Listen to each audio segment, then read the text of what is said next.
You're listening to the Options Insider Radio Network. For more quality options programs, visit www.theoptionsinsider.com or search for Options Insider Radio Network in your podcast provider of choice. Listeners can also access all of our programming through our mobile app, available in iTunes and on Google Play. Don't forget to follow along with your favorite programs and submit your own questions for the hosts at twitter.com/options, facebook.com/theoptionsinsider, or via questions at theoptionsinsider.com.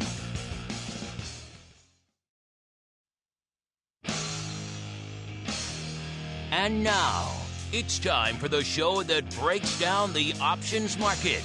From unusual activity alerts to market analysis, strategy overviews, listener questions, and much more. If it involves puts and calls, then our all-star panel will break it down.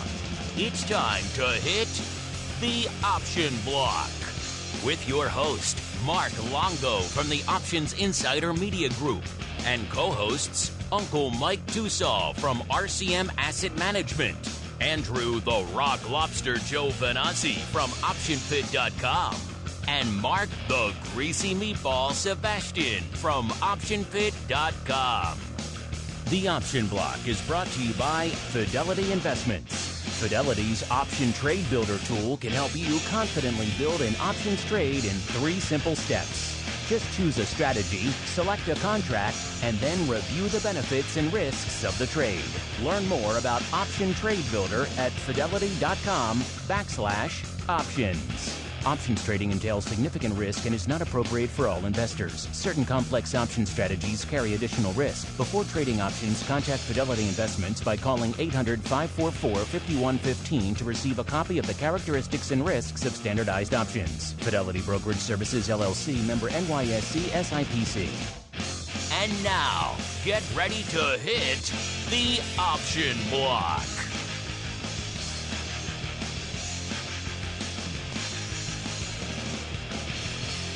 All right, everybody. That rockin' tune means it's time to rock out with the Option Block. Glad there's not a video show here because we're just rocking out here in the studio to that music, having a good old time. Pleased to be joining you, I should say, here on this fine Monday, right about halfway through the session. My name, of course, is Mark Longo from the old OptionsInsider.com, beaming at you from the Options Insider Studios here in scenic downtown Chicago. Nice balmy 60-odd degrees today. And tour boats are full going by the river on the studio here, so you can tell spring is in the air here in Chicago. Let's see what's in the air around the U.S. here as we do a little tour and see what people have to offer us as they're joining us here on the old All-Star panel. First, let's go out once again to the hinterlands.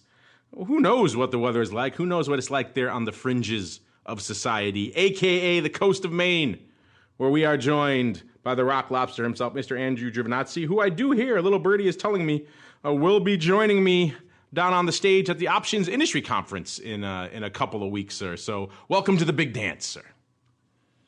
I'm just worried that they might mistake me for a blue stone crab or something. They're going to might look like a crustacean. So they just, they're going to make some sort of crustacean stew out of me. Well, at the very least, I'm sure you will be delicious. I was slightly worried about that. Tasty and delicious. You'll die horribly, but it will be for a good cause, for a delicious bisque that we can all enjoy after the panel sessions are over. And then moving on over, joining us, holding down the Fidelity hot seat. It's a hot seat, so he's going to squirm a little bit. Let's see who's joining us today. It is Colin Songer from the Active Trader Strategy Desk East. Colin, welcome back. How's that hot seat feeling today, sir? Pretty good, especially since we had some 60-degree weather this weekend, so it was really nice. A little rainy today, but it's been really nice this weekend, so thank you so much for having me on. We are happy to do it. Don't let that seat get too hot. We have some nice thermal-resistant padding for you if it gets a little bit too uncomfortable there. And also joining us, hopefully from a much more comfortable chair, he is Uncle Mike Tosaw from St. Charles Wealth Advisors, a.k.a. the land of the fox. Uncle Mike, welcome back to the show. How goes your chair? Is it comfy, sir? Very comfy, very comfy. The thermal protection along with the crustacean stew. I mean, we're talking about all sorts of stuff right here. Just the first couple minutes of the show. I love it. All sorts of crazy stuff. I'm sitting in a very uncomfortable Iron Throne myself. Of course, Game of Thrones coming back in about a week, so we're all getting in the mood, getting in the mindset. Meanwhile, let's keep on rolling right on into the trading block. It's time to break down the latest topics, trades, and trends in the world of options. It's time for the trading block. All right, everybody.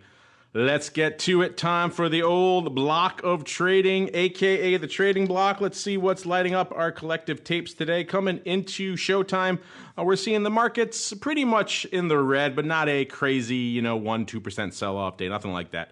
It's pretty much mild sell-off, shall we say. NASDAQ, for a change, not leading the dance, actually the laggard of the dance, only off a little bit more than 1/10 of a percentage point. S&P, again, the Goldilocks, about 0.2% to the downside.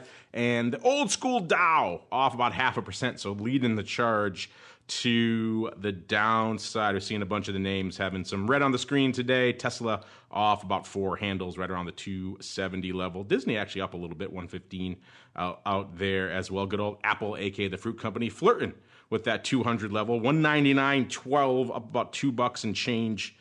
Ford have a nice little lift up there too. Not today, but recently up to 9.25. I know it was in the 8 handle for a while there. And good old LYFT, the name everyone's been watching for a while. Off about 3.5 handles down to about 71. Still off that 66 low it set not too long ago. So a lot of interesting things. And of course, all this mixed bag on the screen means a bit of a mixed bag in the vol space. We've seen VIX cash itself kind of all over the place today, getting to a high of about 13.75 or so. And coming into showtime, it's right around 13.30, 13.40, which puts it pretty much unched from where we were this time last show. So not a lot lighting up the vol space, as it is kind of a weird mixed bag day out there, you might expect going forward. Let's go around the horn, see what's catching everybody's attention. Let's start on the old active trader desk east. I'm sure, Colin, the Fidelity clients are trading up a storm out there today. What is on their radar? What is lighting up your tape over there at Fidelity today, sir?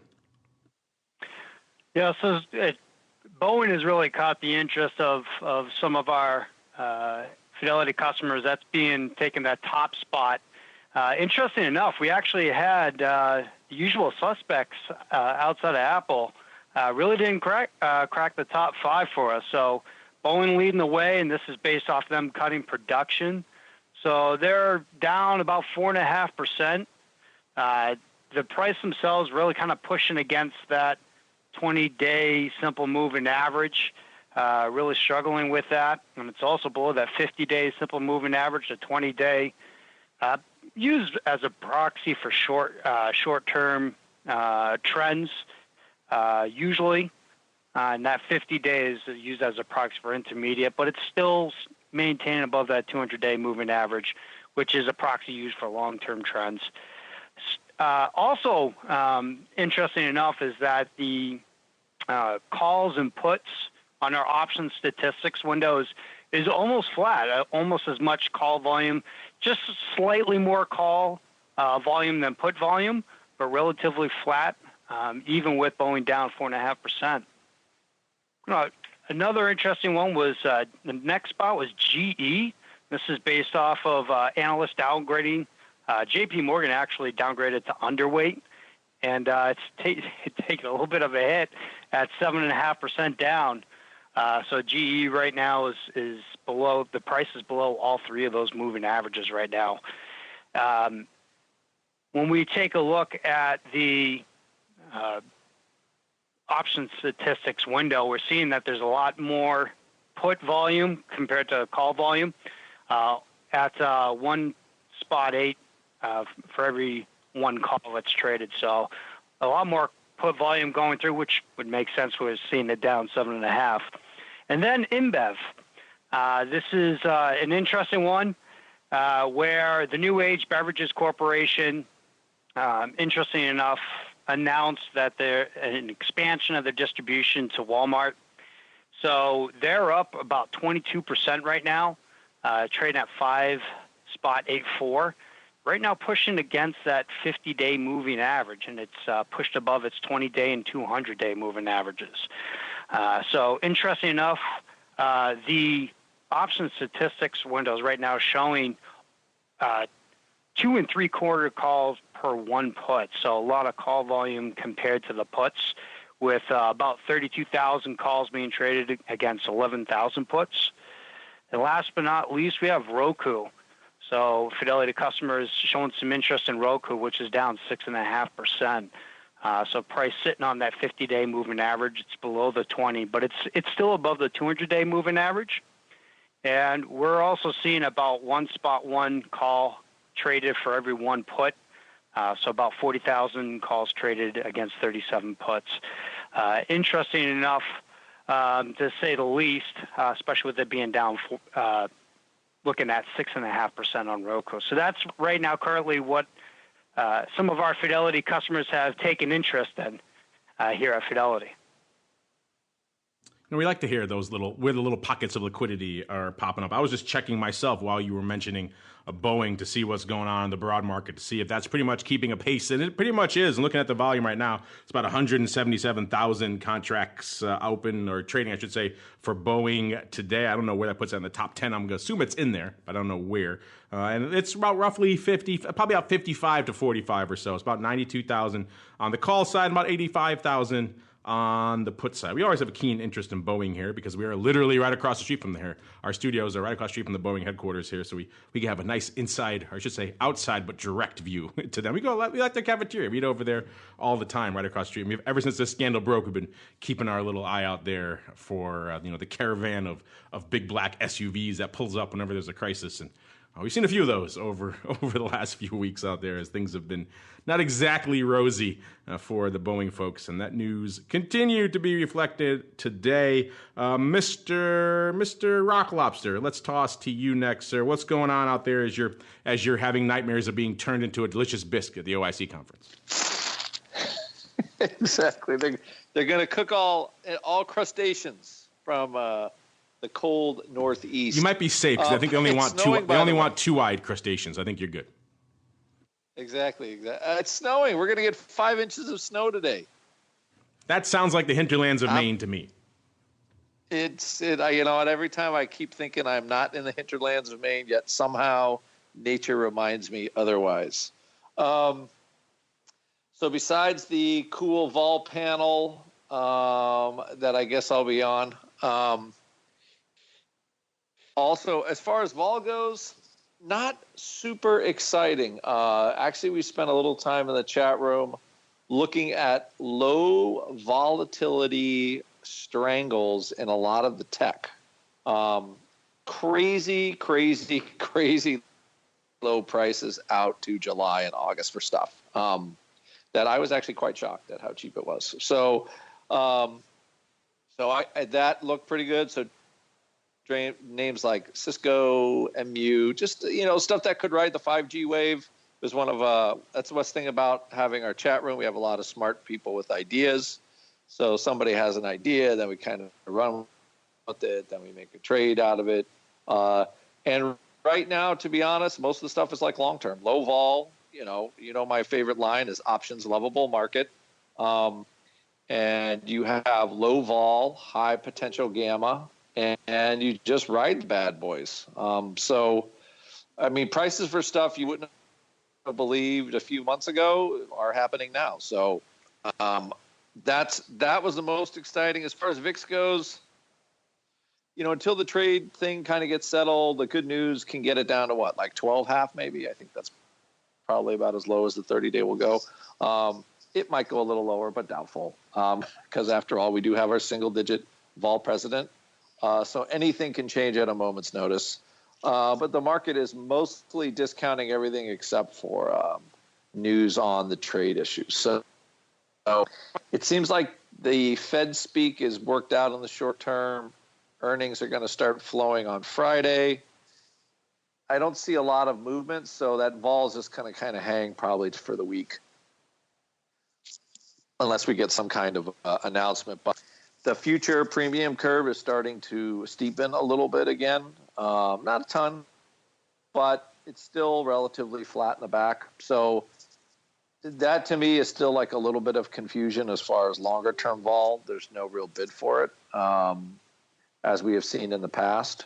So it's not looking at, they're not really pricing that sort of moving event out in the future, which is really surprising to me. I think from what I can see, it's like, okay, well, we've kind of settled rates. Feels like they've kind of settled for the year as far as that goes. So you've got low vol, especially in the summer months with another earning. You have two earning. You could pick up two earning cycles for what I would say is, 6-month lows in volatility. You pick up two earning cycles, which is, they're taking the vol down pretty hard in a lot of that stuff. To me, that's an opportunity. So I'm scooping a little bit of that, I have to be honest. And I started buying some last week. I'll buy a little more today through this week, and see what happens. But it's just got a long time to go. So as far as interesting stuff goes,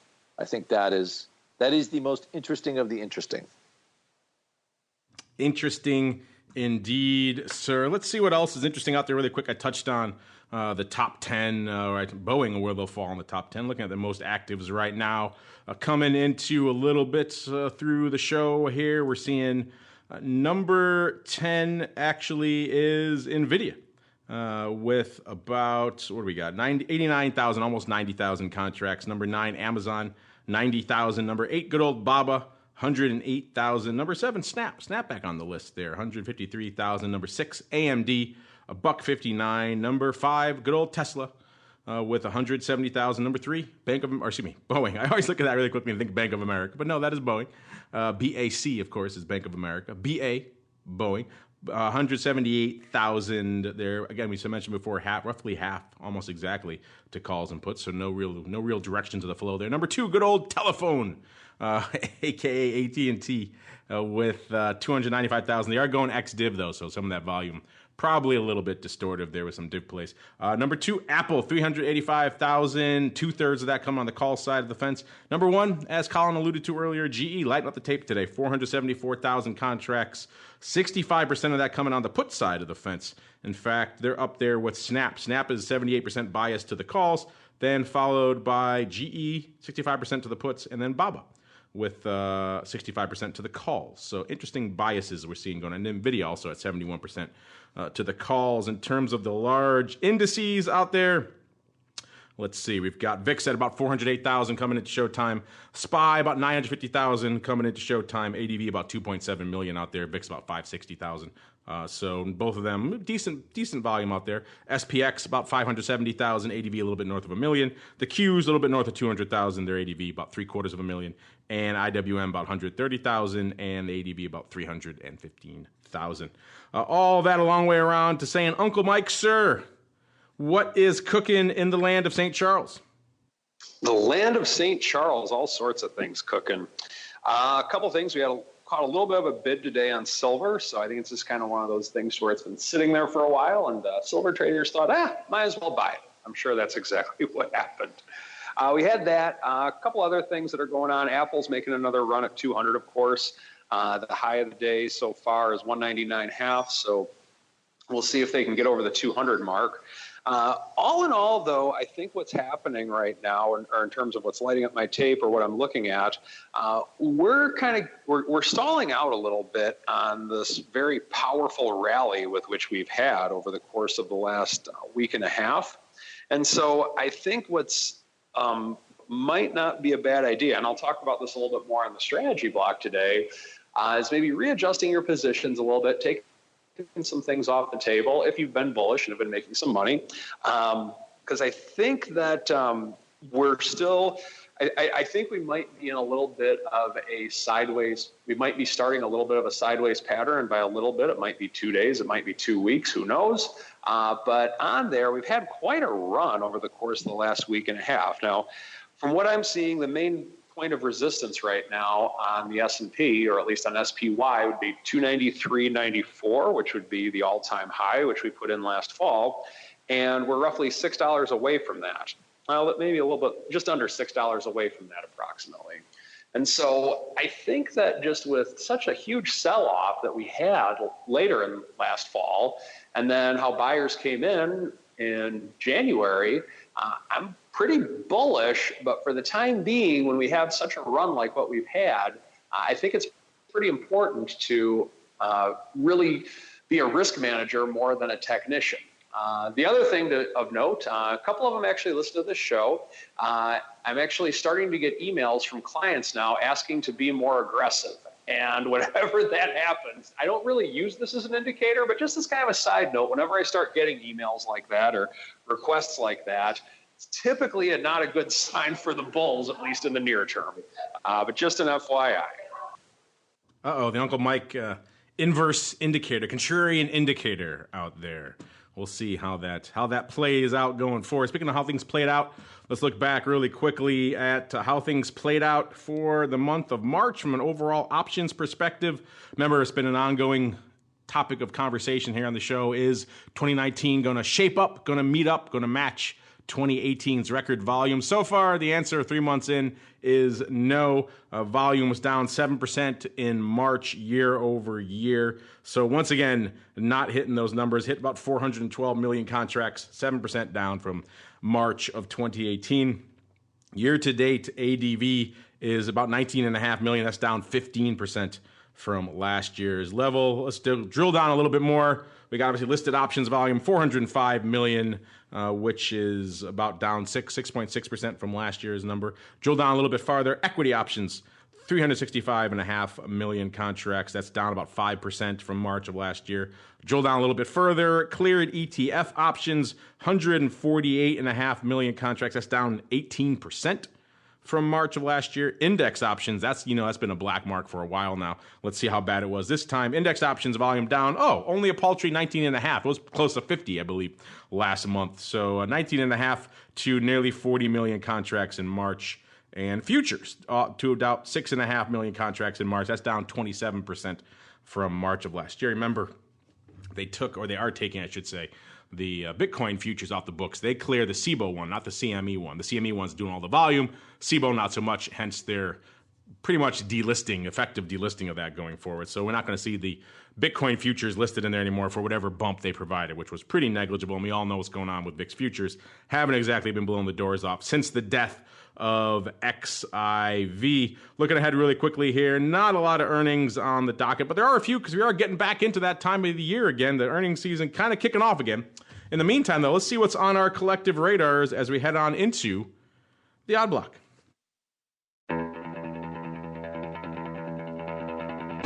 It's time to break down the most interesting, unusual, and downright questionable options activity that's been identified by theoptionsinsider.com. It's time for the Odd Block.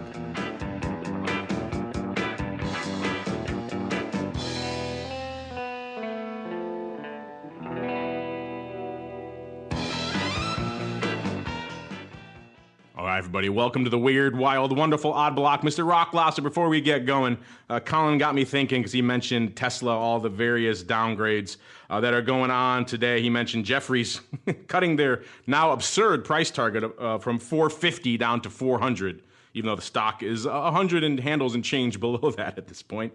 We also saw earlier Morgan Stanley also cut their price target from a little bit more reasonable, 260 down to 240. Both of them on worries about the Model S and all that fun stuff, Model X, delivery, etc., so on and so forth. But what's interesting from our perspective, Mr. Rock Lobster, as he mentioned that, I started looking again just to see what's going on out in Tesla land from a mystery put perspective. Remember, that was one of our ongoing dialogues here on the show for over a year till they finally went away this January. Mr. Rock Lobster, I will tell you this. There's new mystery puts out there. They are indeed the number one open interest position out there in Tesla right now. So if I had to ask you right now, Mr. Rock Lobster, what do you think is the new mystery put du jour in Tesla right now? What do you think it is?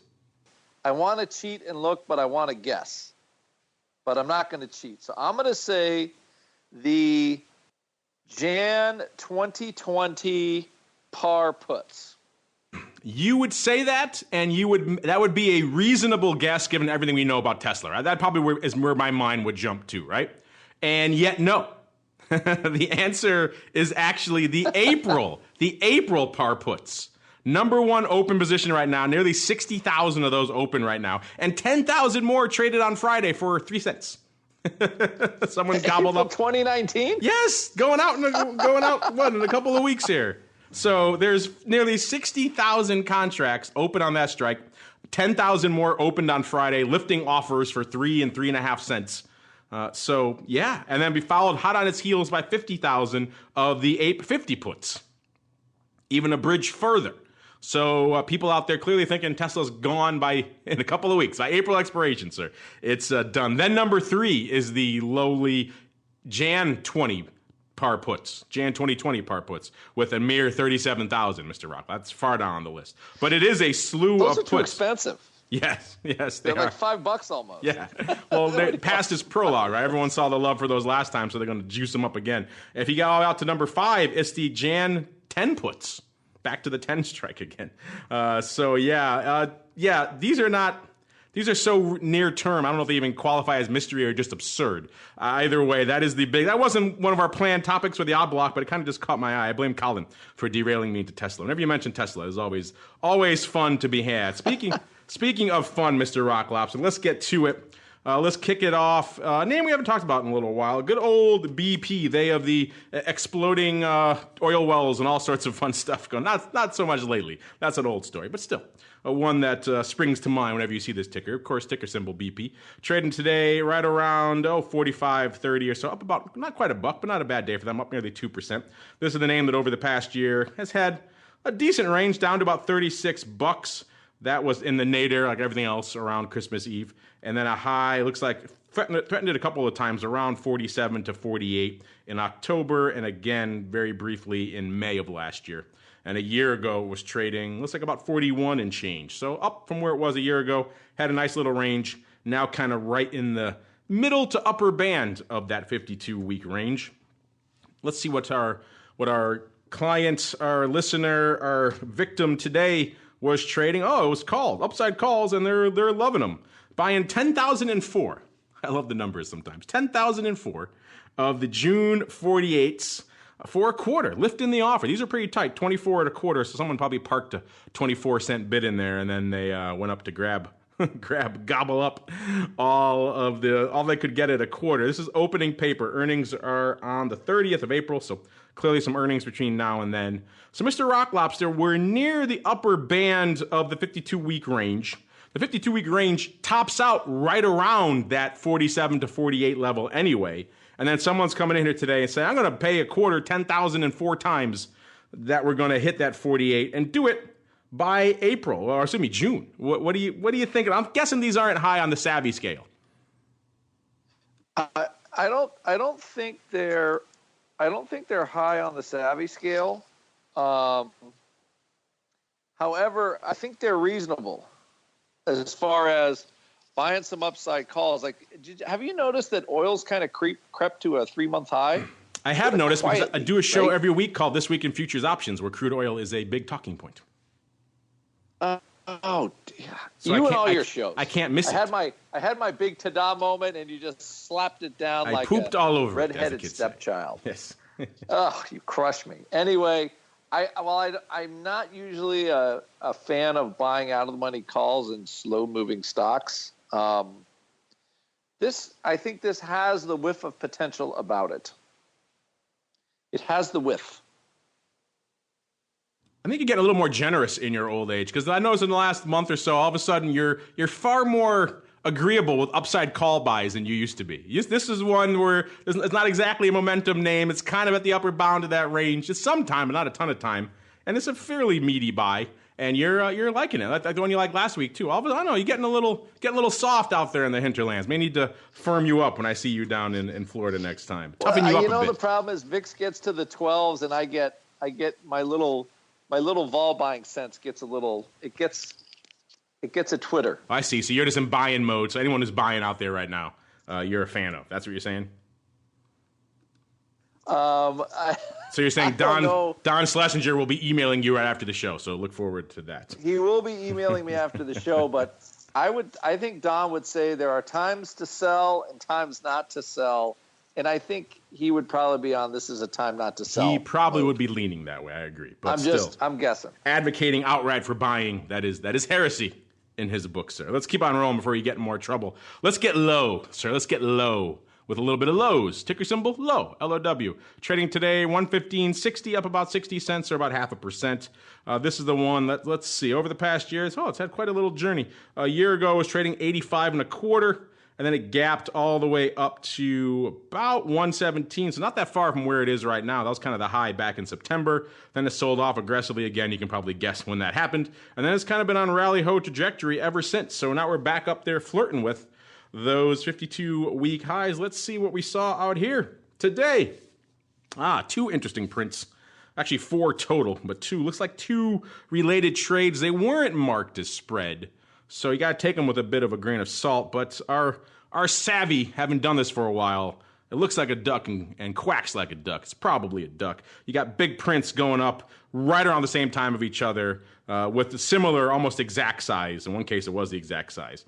And let's see what we got here. We got April 87 half calls going up 10,000 times for about $28, $27.90. So meaty calls, as you might expect, given the fact that we're at 115 right now. This has the whiff of maybe someone has worked out pretty well for him. We shall see. One up on the bid. So, yeah, about right off the bid. So it looks like someone was closing to sell. And then we also saw, again, not marked spread, but almost the exact same one contract difference. And a couple of seconds later, 9,999 to be precise, of the October par calls for $18.55.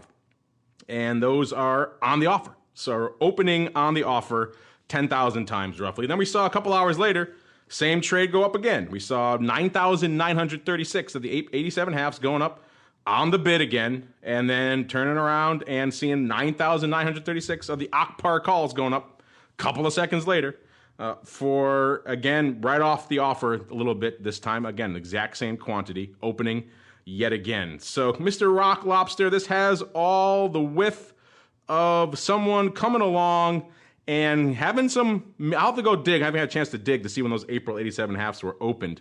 But they do seem like they were well-timed paper because you don't often see closing sales for $28 for a call unless it worked out pretty well in your favor. And then but obviously he thinks the party isn't done. And interestingly enough, he's still rolling, but he's rolling to $15 in-the-money calls. So he's got to still pay a ton. So he's got to pay 18.5. So he's doing the whole spread for roughly $10, 9 and change out here. What do you think of this one? First off, do you agree that it's a roll? Do you think it looks like a duck and quacks like a duck? So it's got to be a duck. And then B, if so, are you more charitable to this one than the other calls, or you like them all? How about this as a use for options on the in the money with the in the money roll? I wonder what he paid for the April 87 and a half. Yeah, I'm very curious about that myself. Maybe made some bucks on that one. You'd hope with it closing them for $28, unless he paid 50 for them. I don't think he paid 50 for Lowe's, right? I don't think so. That would be impressive. Isn't this a recent move here? So, I mean, I'm just looking at the. This isn't a bad play. It looks like they just want to take some money off the table, but buy some. You know, as far as April goes, you're not going to get much more out of your Aprils, so you might as well book the dollars and head on out to October. I think this is kind of probably out of the Tosaw playbook, if I wouldn't know any better. But I can't put words in his mouth, obviously. But this is not an unreasonable trade, especially when you're closing. I mean, who doesn't like closing a call for $27? It's like right there. So it is possible he might have bought these at the top, but man, there was plenty of room down there to buy them for nothing. I'm looking here trading while you're talking. $90. Yeah, while you're talking, I happen to pull it up through the magic of our friend the Flowmaster here's What's Trading Trade Alert platform. And looking here, they first started trading on the 27th of November when the stock was in the 90s, and he looks like he did them 10,000 times to open for around $9, 9 and change, 9 and a quarter. And stock was 91.64. Then he did them again a couple weeks later, December 13th. He added in 10,000 more, so that lines up with our flow today. So a total OI then around 20,000, almost 21,000. And he did them when they were about $11, and the stock was a little bit higher, 94 and a quarter. So he put them on for 9 and a quarter and around $11, and he's taking them off for about 28. So that works. That works pretty good. And obviously, a wiener. He put a bunch of that back to work on these meaty. That's the part I may have some issue with, putting all that back to work on that very meaty strike selection there. I don't know if I would put all that capital back in, but, that's a conversation we could have for another day. We could keep talking about this forever. We got to keep on rolling. Interesting stuff, though, here. We got one more here. Let's see. Actually, we've been talking for, but we already did Tesla. We got an upside overwrite in AGNC Investment Corp. Looks like hitting the bid 3,300 times for 12 cents in September. Not the most exciting of ones anyway. As opening, so a little bit of an overwrite, taking 12 cents 3,300 times. I think that roll in lows is interesting. I want to mark that guy. I'm going to mark that as to be watched. I want to come back to this one in a few months and see what he's up to out here, because clearly he had the good timing. I don't know if the meaty leg, that sits well with me. But you mentioned Uncle Mike. I don't know if he's a deep in the money option guy. I guess we'll find out, because it is time to dive into the strategy block. It's time to dispense options wit, wisdom, and education. It's time for the Strategy Block. All right, everybody. It is Monday. Time for a bit of strategery. Uncle Mike, first off, maybe Mr. Rock Lobster has unfairly maligned you as a deep in the money call guy. So first off, if you want to address that, have at it. And then secondly, what do you have on the docket for us today, sir? Well, since I'm such a deep in the money call guy, I got to be the contrarian that I am and talk about trading out of the money gamma. I mean, what better way to answer such an accusation than doing that? Am I right? Rebut him with a different strategy. I like it, sir. Of course. That's a gauntlet throw right there. I'm just saying, the gauntlet was chucked at my head. If he had a glove, he virtually slapped you in the face with it just now. He did. Well, I mean, with that, my strategies vary. It's whatever I'm very much a fan of. I always want to be bullish in some way, shape, or form. And if I'm not being bullish, then I try to be less bullish, or not bullish. But I'm never bearish. But with that being said, I like to take what the market gives me. I mean, at times I'm a premium buyer. At times I'm a premium seller. At times I'm an in-the-money call buyer. And at times like now, I'm kind of an out-of-the-money call buyer. So we're at a stage right now in the market to where volatility is lower and the market's going up rather rapidly. Movement from SPY, what I typically follow anyway, from the beginning of the year till right now is roughly 250 to 288. That's a pretty significant move in that time frame. Now, of course, we had the sell-off late last year that kind of prompted the market to pull back, but the move itself is still something that's rather significant and needs to be respected. So with that in mind, the most powerful tool in all of investing, in my opinion, is an option. And whether it's a call option, a put option, whether it's a spread, a condor, a cover, whatever you want to look at it, options are very powerful. So how do you use the tool in the most powerful way? And so with that being said, let's take a look at a couple things. If we had a 0.01 VIX and the market is moving and just the S&P 500 is typically moving at 1% per day, then buying options would be probably the best way to go, in my opinion. Now, I'm using just crazy examples, of course. I know Andrew's probably just sipping on his lemonade and just spit it all out when I said a 0.01 VIX, of course. But nonetheless, let's just pretend that were to happen for a second.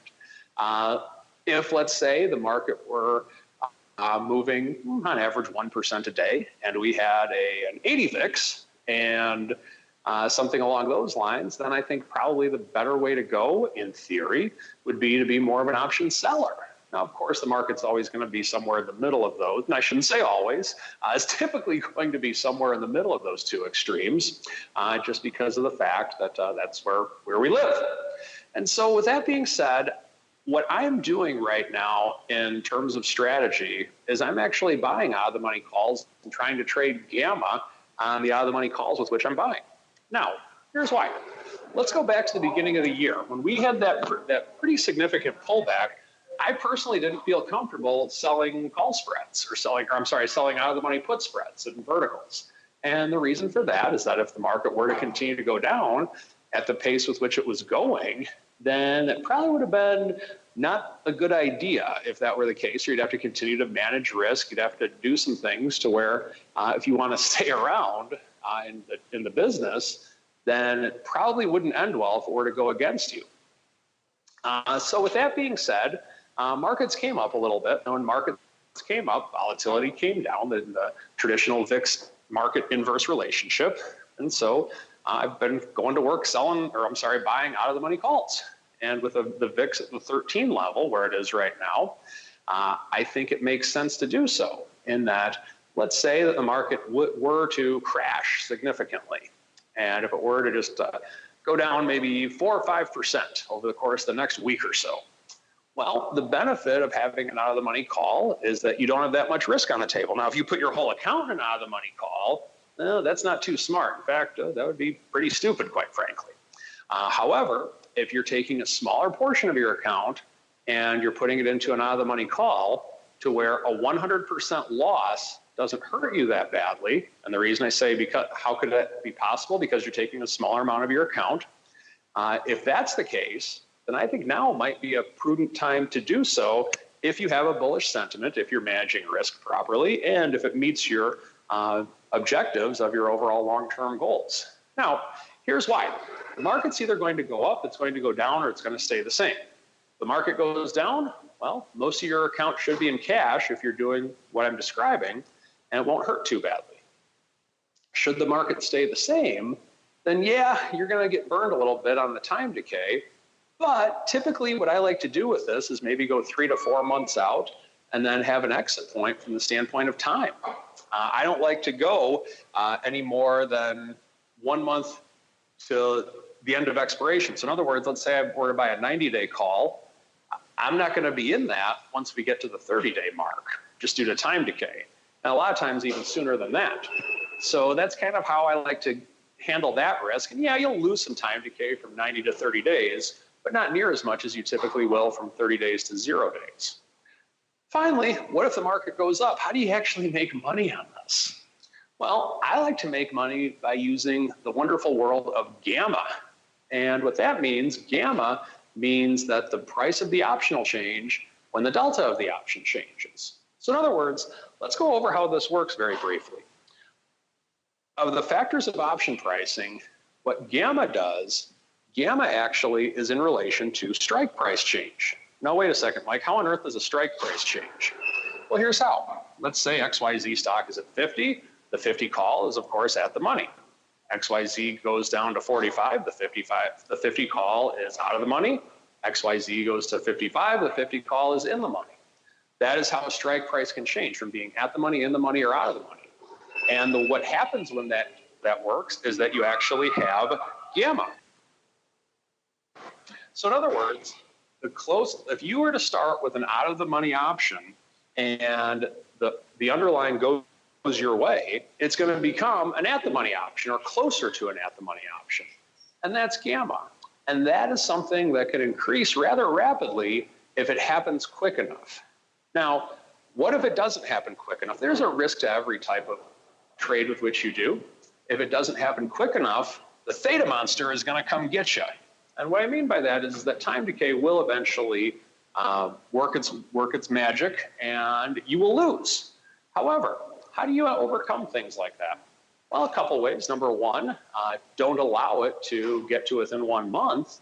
But number two, you're going to have to scalp some things. In other words, maybe if you get a little minor dip, you may have to sell a small little put spread or something. Or if the market goes up a little bit, you may have to sell a call spread or something along those lines to create some time decay or to create some premium to offset the premium loss that you're going to have from day to day. You need to do stuff, in other words. If you don't do stuff, then it's going to be very difficult over the long term to have success with this strategy. So to sum it all up, what I'm looking at right now is with a smaller amount of money in the trading portfolio, buying out of the money call options. And with that, the way with which I'll manage the time decay risk, of course, that's the main risk that exists. You do have delta risk if the market were to go down. You do have volatility risk, but the main risk is time decay risk ultimately. I think the important thing is to go a few months out and make sure you never let it go within 30 days. And the other way with which to do it is that scalp a few things at times and have some additional money on the sidelines ready to step in if needed. So that is what I am doing from a general standpoint within the market. Of course, if you have any questions on this, make sure it fits your individual needs and goals and objectives. And consult with your financial professional before you do anything along those lines. If you don't have a financial professional, hey, I know a great guy. Feel free to give me a call. We'll talk about that at the end of the show. That is the strategy block for today. Well done, sir. Now let's keep on rolling. We got a few minutes here. Let's see if we can squeeze in some of your mail block questions. It's time to take your seat on the All-Star panel as we read your emails, tweets, Facebook messages, website comments, and much more. It's time for the Mail Block. All right, everybody, welcome to the Mail Block, the portion of the show where you guys take the reins, questions, comments. By the way, I know a lot of you guys have been writing in saying you wanted a longer time to play in the Broker Madness. You didn't like that the final championship match was only pretty much like a day and a half. So we've extended it for you. You ask, we're nice here. You ask and you shall receive. So Final Four voting goes through the end of the day today. We will tally the numbers at the end of the day today, and then the winners will get to go on a victory tour starting tomorrow. Well, they get to go on to victory tour to the next battle right away, which is the final championship. And then from there, that'll play out through the rest of the week. So you get a few extra days there to get in, because everyone's saying, we want to play along, we want to vote more, we want to get more stuff in. Hey, okay, we hear you. Play. You guys like it. We like doing it for you. So we'll keep the ball rolling there. Let's see. Colin, last time we did the show, we had some interesting questions from Fidelity. We didn't get to all. We had a new one here about VIX. Do you want to kick off on that one, or did you come armed with some of your own questions from Fidelity clients you want to talk about today, Colin? I'll let you have dealer's choice today.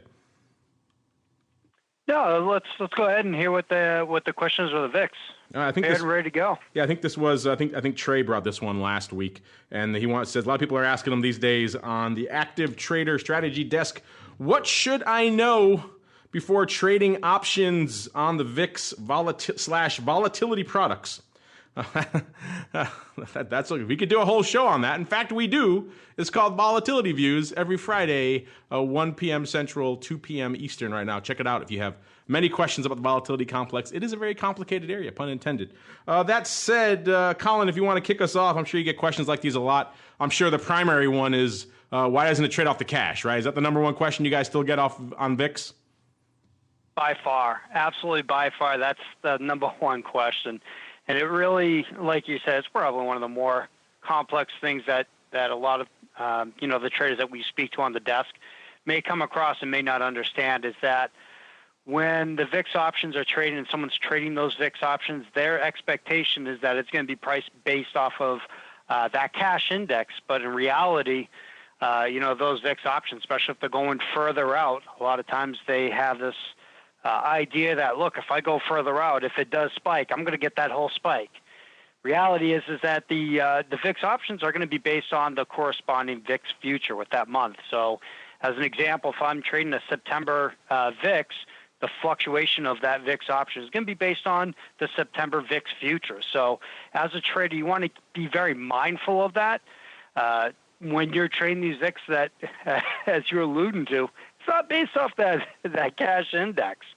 And with volatility products, that's a whole nother subject all on its own. I always, tell them, make sure that you understand the product that you're trading, because a lot of these aren't set up necessarily for long-term hedging products, which is sometimes people use them for long-term holdings for hedging. And they'll notice that there seems to be a almost like a drag on that particular performance. So we always say to our customers, make sure you're reading that prospectus, understand how it's built. So, some of them aren't really designed for long-term holdings. So make sure you have a better understanding of those particular products. And as you all know, I'm a chart guy myself. Always take a look at the chart. If something doesn't seem right, you should be asking the question why. And the prospectus does list that out. So those are really some of the top concerns that they have, especially around the VIX and volatility products. Not sure if anyone else has had seen the kind of the same theme. Andrew, I'm sure you probably get these. I mean, you guys deal in the volatility space almost primarily. So you still have a lot of people coming to you, sometimes on the more sophisticated end of the spectrum, but also I think on the more basic entry-level end of the spectrum. On that part of the spectrum, does it trade off the cash? Is that cash to the futures confusion still the number one issue you have to clear up off the bat? All I know is it sells a lot of VIX Made Easy classes for us. I guess there are worse things for you guys, right? If it worked easily, then who needs you? Yes. The confusion with the vol products in general, it's obviously a good education business for us. And we do get that question a lot. Most option pit people, though, are, once they've been in for a while, they get pretty versed in volatility. So I think we do a good job of explaining it. But I mean, the reality is, what's your underlying? It's the same with anything. And the VIX cash is there. It's a very great thing to look at, but almost nothing trades off of it until the very last minute. So it's just something that people have to learn. It also creates tremendous opportunity for that very reason. And a lot of stuff with VIX is almost everything is kind of backwards. So, when vol future premium is high, that means one thing. When vol future premium is low, so it actually probably trades closer to sort of an explosion commodity, but the top of the curve is kind of flat for the reversion. But yeah, it's confusing, but it's consistent. So once you kind of understand how the product works, you don't have to relearn it. It's sort of, that's how it works. You understand how it trades, and it presents a lot of, especially if you're a premium buyer or seller. VIX is a great contrarian hedge for either one of those positions, and there are times when it's an incredibly great hedge because of the opportunity that it provides relative to where the futures are trading and where the cash is trading. So it is once you understand it, I think it's a great product. But you need to get a little bit over that learning curve. And once you do, I think it's a worthwhile thing to look at. So VIX, confusing but consistent, says the Rock Louse. I like that. There are worse things to apply to the VIX complex. All right, let's keep on rolling. It's time for our final segment. Time to go around the block. It's time to tell you what we'll be watching on our trading screens until the next episode. It's time for Around the Block. All right, everybody, let's go around the block. Tell you what we're keeping an eye on for this week. We've got some earnings kicking off, not a ton. What do we got this week? Delta before the open on Wednesday, Bed Bath & Beyond after the bell on Wednesday, Rite Aid on Thursday, and Wells Fargo on Friday, and PNC, some of the banks, JP Morgan. So the banks like to kick it off early these days. They've kind of usurped the old aluminum manufacturers, as they used to be the ones that kicked it off. Now it's the financials. So interesting stuff, kicking it off. The bigger day this week, kind of on Friday, so we'll touch on it again on Thursday. We're going to touch on things really quickly. You guys have all been hot and bothered what's going on in LYFT. LYFT about a little bit shy of 73 right now, about 72 3/4. Saw about 30,000 contracts on the tape today, so not bad so far for the early days of LYFT. The ADV is about 65,000 out there. Again, it's only been listed less than a week, so read into that number with a bit of a grain of salt. And the top positions out there, the 80 calls in May. 8,000 of those open right now. So maybe some overriding, maybe some upside buying. Either way, upside calls. But don't read into it too much, because also the 80 puts. 16, it's about 7,000 of those. I do believe that was that conversion reversal I think we were talking about earlier. They must have gone up on that strike. So there you go. LYFT still trading. A total about 86,000 contracts open out there right now. Colin, has LYFT kind of passed out of the mindset of the Fidelity clients, or are they still trading it? And what else is on your radar for the rest of this week, sir? The LYFT is still holding on, not as in their viewpoint as it was in the past after it IPO'd in the following days from there. So it has fallen slightly out of favor, but it still did crack that top 10. And it does still seem to be on their radar. In terms of what's coming down this week, a few things that are going to be really piquing my interest, which is still going to be really macro headlines. We already mentioned a couple of them. Obviously the trade war is still going to be on the forefront. What comes off from that, even though some of the headlines that reach there. We got Fed minutes coming out on Wednesday. It seems to be action packed on Wednesday. There is also that EU emergency Brexit summit. Supposedly that's going to be around that same time frame. as well as the ECB meeting, as well as the CPI report. So a lot of action on Wednesday. And then I'm also going to be watching the Libya situation and how it's going to have that impact on the oil market. So those are some of the things that I'm going to be watching for this week, as well as you mentioned the earnings about to kick off here. Oh, is something afoot in the UK? I was unfamiliar that things are amiss over there with our UK friends. I'll have to check in and see what's cooking across the pond. Mr. Uncle Mike, sir, in addition to all things Brexit, which I know you're glued to, what else is catching your eye over there for the rest of this week? Actually, definitely watching Brexit. I want to see if we can make a run at the all-time highs. We're 60 points away from it roughly in the S&P. Focusing on that along with any other headline news that we already talked about. And last but not least, Mr. Rock Lobster, sir, as you're preparing for your big debut on the industry panel front, sir, what is catching your eye? Are you getting yourself nice and prim and proper, nice haircut and all that other fun stuff? I will try to clean my act up just prior to catching a flight down there. If not, because I know if I have to stand next to you in some sort of radio booth for a day or two in Miami, like, what am I doing in Miami? I'll be wandering around. It's been years since I've been there. As far as looking at what's going on, we've got earnings coming out. And I think everything's kind of in a holding pattern in case we get some funky news till the end of the week. But, Apple's approaching 200 again if it hasn't traded there already today. And to be honest, I think if the Boeing news, if there was no Boeing, we'd probably be a little greener today. That's probably the case, sir. Meanwhile, though, we have to keep on rolling. It's that time of the show, unfortunately, listeners, where we have to hear that music.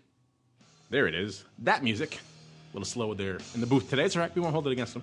As we kick off the final bit of our show, let's go back around the horn one last time. What a fun journey it's been. We talked crazy new mystery puts. Not so much a mystery, just very near-term crazy puts. In Tesla land, we talked LYFT, we talked all the other names out there, we talked Gamma, out of the money call Gamma, deep in the money call rolls, all sorts of fun stuff, VIX options and the madness therein, lots of fun stuff. But before we go, let's go back around the horn here. Let's go back to where we came. Let's start with Colin. Sir, if I'm intrigued by what you're talking about, maybe we've got questions about VIX or other things. I'm a Fidelity client, maybe I want to call you up, or maybe I want to become a Fidelity client. Where should I go? What should I do?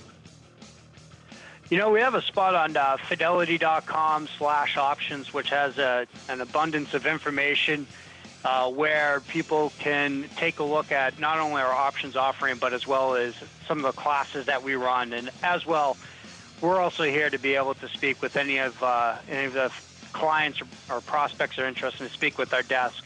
Just contact Fidelity at 877-907-4429. Ask to speak with the trading strategy desk. We're here to help them out. There you go. You call up. You can ask for Colin or Trey or any of these guys. Call them up. Say, hey, I heard you on the show, and I have a question about why VIX doesn't trade off the cash. They will regale you for hours with all that fun stuff. And you want to kick the tires over there at Fidelity? Fidelity.com/options. It's got it all right there. Couldn't be much easier. Kick the tires and light the fires, as they like to say. And Uncle Mike, sir, if I want to kick the tires and light the fires on a financial advisor, where should I go? What should I do? Kick the tires and light the fires to my office this Thursday night for the St. Charles Investment Club. We are running out of space rather quickly, so if you're going to come, make sure you sign up quickly. I do not want to have to turn people away at the door. Meetup.com, St. Charles Investment Club, to learn more about it. Or if you just have questions, if you're not going to be there tonight, visit my Thursday night, visit my website at stcharleswealth.com. Did you save room for me and all of my crew and our broadcast gear? Because we're coming for the Skippies. You promised us Skippies, sir. I did. If you sign up, and of course we'll broadcast it live. It'll be fun. And as long as he pays us in delicious Skippies, gyros, and lemonade. The St. Charles Institution. And last but not least, Mr. Rock Lobster. I know they don't have such a thing as a gyro. Maybe they have a lobster gyro up there in Maine. I don't know. But what is going on in the land of the pit, sir? By the way, they're called lobster rolls. Yeah, they don't have the tzatziki sauce, though. It's not quite the same thing. It's close, though. No, they do not have the tzatziki sauce. I think there's a Greek restaurant in Brunswick. That's 100 miles away. Our only Greek. Yes, exactly. What's going on in the land of the pit? Mark's doing a Saturday class. I will be giving a talk in Sunnyvale, California this Saturday. If people are interested, send me a note, andrew@optionpit.com, and look for our vol newsletter to come out. I write about volatility every day. Tell clients about kind of what's going on. It's my kind of my morning strategy newsletter. It is doing quite well. And if you're interested, you just subscribe for it and like, hey, oh, wow, this is how you trade vol. It's so weird. I never thought it traded like that. So that's what we got going on. Look at you, Sunnyvale, Miami. Who are you, and what have you done with the rock lobster, who never leaves Maine? I don't know. Mark's the one that's supposed to do all the traveling. I don't know why. Who are you talking to? Is there an options mecca in Sunnyvale I'm not aware of? There are options investing groups, and they're quite large, actually. So I spoke to them last year. It was a good time, and we figured, what the heck, we'll do it again. Every year. Well, there you go. So if you're in Chicago and you're out in the hinterlands, maybe you want to go see Uncle Mike, get some Skippies, delicious Skippies, gyros, and lemonade. They got to sponsor the show, by the way. Then head on out there to Uncle Mike. StCharlesWealth.com is the place to register. And then, of course, if you want to see Mr. Rock Lobster in person, OptionPit.com. He'll put his schedule up there. You can go see him there. Or maybe if you want to come to Miami, I'll be down there as well. Should be a fun time. Not bad locations we travel to here for this fine program. And on behalf of the Rock Lobster and Uncle Mike, and Colin, and indeed myself, I want to thank all of you out there for downloading, streaming, subscribing, listening live, sending in questions, voting in our polls, all the fun stuff that you do. Keep it coming, and we'll see you next time for more of the Option Block.